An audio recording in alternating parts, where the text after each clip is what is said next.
aujourd'hui, comme vous le savez, il n'y a pas d'autorité légitime au sein de l'IFDG, puisque les gens qui se réclament des responsables du parti, leur mandat est issu depuis 2020. Nous sommes des hauts cadres, nous sommes des légalistes. On a ce pouvoir pour fabriquer des décisions de justice. Je promets de fournir cette décision au lecteur de Reflet Guinée. La décision qui a sanctionné les audiences dans le procès entre l'UFDG et le camp d'Ousmane Gawal Diallo. Il n'est toujours pas réintroduit, non? Il n'est toujours pas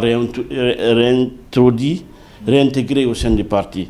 Parce que la direction actuelle du parti ne veut pas respecter, ne veut pas exécuter la décision de justice. Alors, ça c'est très dangereux dans un pays où un parti politique qui aspire à diriger la nation guinéenne et que si la justice de ce pays se prononce, il n'applique pas. Bon, il faut tout d'abord dire qu'on a salué le communiqué d'Ematédé qui rappelle aux partis politiques qui sont en litige à l'interne avec des cadres comme c'est le cas à l'IFDG de faire preuve de retenue ou de se conformer aux décisions de justice. Comme vous le savez tous, qu'il y a une première décision qui a été livrée par le tribunal de première instance de Dixine qui annule l'exclusion du ministre Ousmane Gawal Diallo au sein de l'IFDG parce que ça n'a pas respecté les procédures et les règles qui régissent le parti IFDG. Donc ce communiqué vient à point nommé.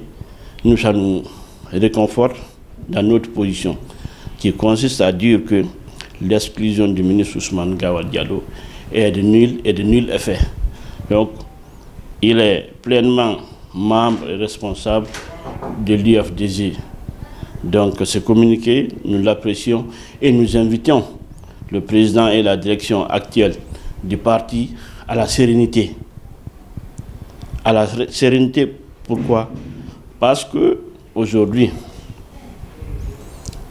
les soi-disant congrès qui sont en train d'organiser au sein des fédérations politiques de l'IFDG dans les différentes circonscriptions ne reflètent pas ou bien n'obéissent pas aux règles de fonctionnement du parti. Il est dit, un congrès, il faut passer à des débats et à des élections pour non seulement pour la vitalité de la démocratie au sein du parti, et puis réitérer la pluralité dans un parti politique. Il faut avoir 2 ou voire plus de candidats pour la fédération. Il faut organiser des débats. À l'issue de ça, organiser des élections. Quiconque qui gagne devient le fédéral de la circonscription qui représente le parti. Donc ça n'a pas été le cas pour ces différents congrès qui ont été organisés par le parti.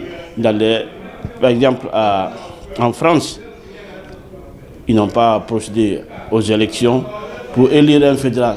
Ils l'ont nommé. Et ça crée des remous un peu partout. Donc il y a eu des sorties des gens qui n'approuvaient pas la procédure par laquelle le fédéral a été élu. À Mali-Mberen, c'est la même chose. À Zérekoré, c'est la même chose. Je peux en citer beaucoup plus, mais je vais me limiter à ces 3 pour plus de temps. Puisque là, depuis que ces fédérations ont été installées, aucune ne fonctionne. Ces congrès, au lieu d'apporter de la sérénité, de l'union au sein de ces différentes fédérations entre les militants et sympathisants et les responsables, ça crée un fossé de la division entre les gens. Voilà pourquoi le parti peine à mobiliser présentement au niveau de ces fédérations et au niveau des assemblées générales du parti. Mais pour beaucoup, selon certains, ce communiqué ne contient pas l'IFDG. Non, le communiqué, sur ce point où il est dit qu'il invite les partis en litige. Il y a un litige entre le clan qui dirige présentement le parti et Ousmane Gawal Diallo. Comme tu le sais bien, il a été exclu par une procédure anormale qui n'a pas respecté les règles. Donc, on s'est tué pendant une année, espérant qu'il y aura une solution à l'amiable. Il y a eu beaucoup de choses qui ont été faites, mais ça n'a pas été le cas. Vu qu'ils ont fait ça pour faire du mal ou mettre à mal Ousmane Gawal et les militants, donc on a décidé d'intenter d'aller vers la justice pour qu'il soit rétabli dans ses ordres. Je vais te dire, ce n'est pas aussi Ousmane Gawal seul qui a été exclu. Hein. Il y a plusieurs personnes qui ont été exclues parce qu'ils ont des positions contraires, des avis divergents avec les avis de Selou ou autres.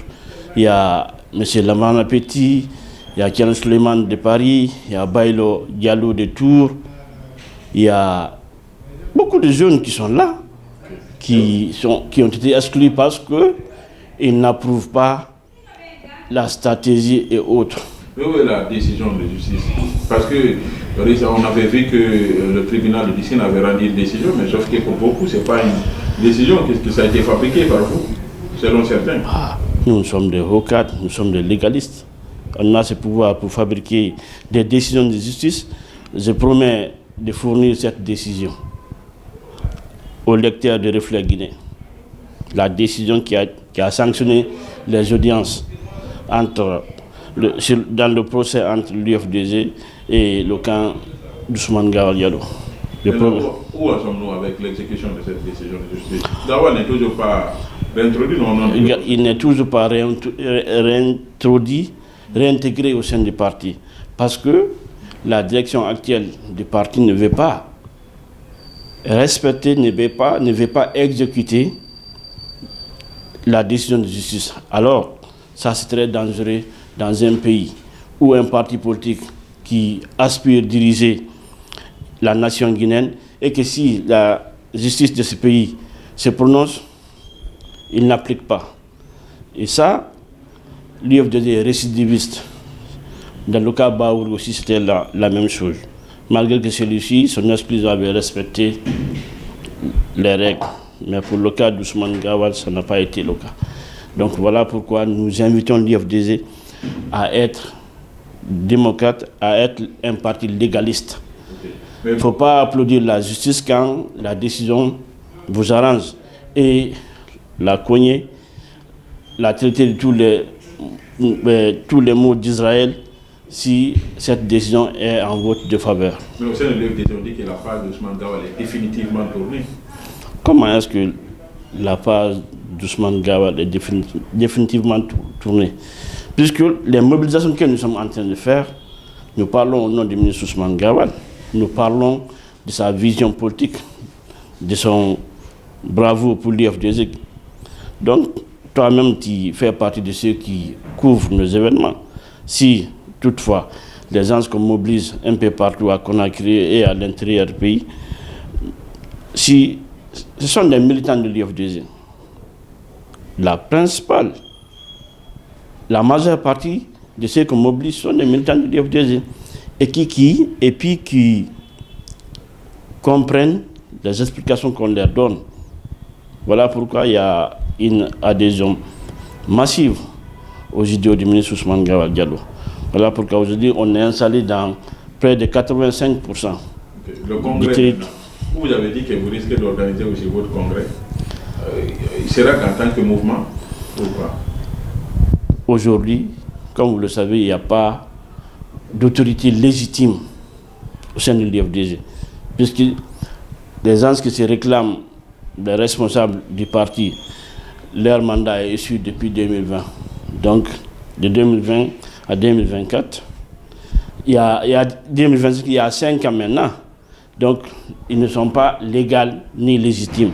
Donc, il devait y avoir un comité ad hoc entre nous qui réclamons le retour du ministre Ousmane Gawal et qui prennent la tête du parti et ceux qui se réclament légalistes ou bien les autorités légales de l'UFDG. On doit avoir un comité ad hoc pour qu'on s'entende et mettre les bases pour un congrès inclusif et qui va respecter tous les textes et règlements qui régissent le parti. Si cela n'est pas fait? Donc l'IFDG risque d'avoir 2 congrès. Nous déjà, nous sommes en plein préparatif pour le congrès de l'IFDG. Les autres, on n'en sait pas. Donc, mais en tout cas, nous sommes en train de faire le mieux pour organiser un congrès. Alors, quel est votre dernier message?